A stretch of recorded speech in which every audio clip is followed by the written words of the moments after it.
You know that feeling when you're reading something and you just know there's more going on than just the words on the page? Well, you're right. There's this whole hidden language of emotion and intent, and today we're going to decode it together. Yeah, check out this quote. It really gets to the heart of it. It's not just what is said, it's how. A gentle answer can totally calm a tense situation, while a sarcastic one can just ignite a fire.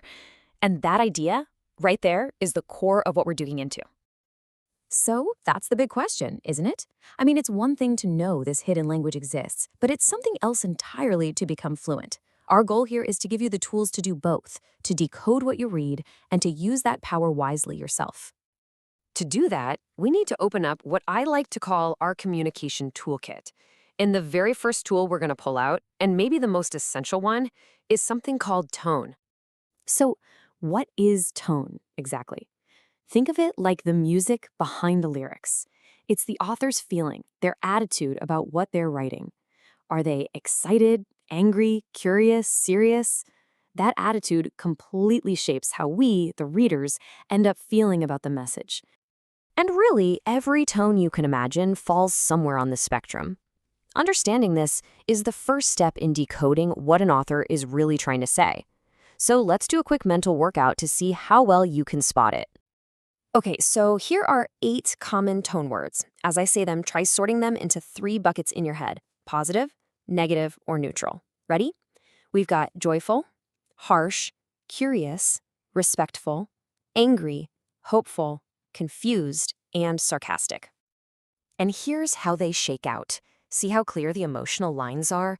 Words like joyful and respectful are clearly positive. Harsh and angry are definitely negative. And then others, like curious or confused, are more neutral. They just describe a state of mind, not a judgment. This choice of a single word is an author's first big move. Now let's level up. Let's see how tone builds from just single words into a complete thought. We're moving from just identifying the tool to seeing it in action. Take a second to read this passage. As you do, really try to feel the author's attitude. What's the emotion that's coming through here?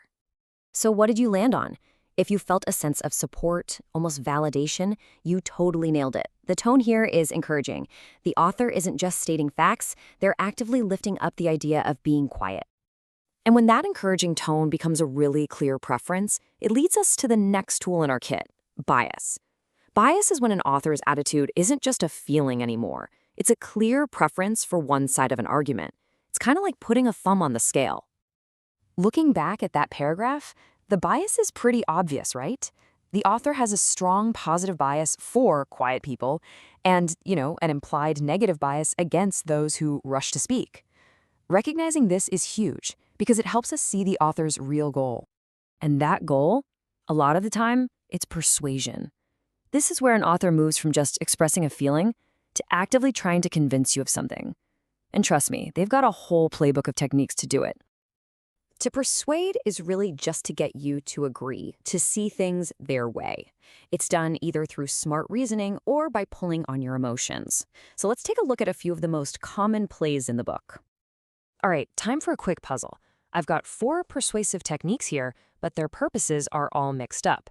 Can you match the technique to its real goal before I reveal the answers? Let's check out the answers. A rhetorical question, that's one with an obvious answer, designed to get you nodding along. Repetition just hammers a point home. An emotional appeal is aimed straight at your heart, while a logical appeal uses facts and reason to go for your head.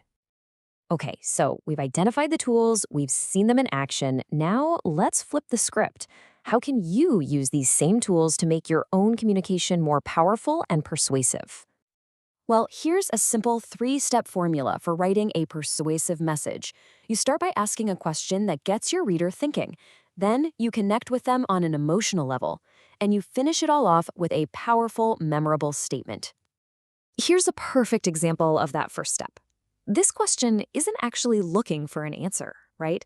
It's designed to make you pause and just agree with the basic idea that taking your time to think is wise. It sets the stage perfectly. So we've covered tone, bias, and persuasion. But there's one last insight that ties all of this together, and it transforms these techniques from just clever tools into a form of timeless wisdom. And here's something pretty fascinating. What feels like a totally modern communication strategy is actually ancient. Our source points to King Solomon, who, way back in the book of Proverbs, used these exact same principles: powerful tone, clear contrast, persuasion, to guide people toward a better way of living. And this, right here, is the ultimate takeaway. The goal isn't just to win an argument or prove you're correct.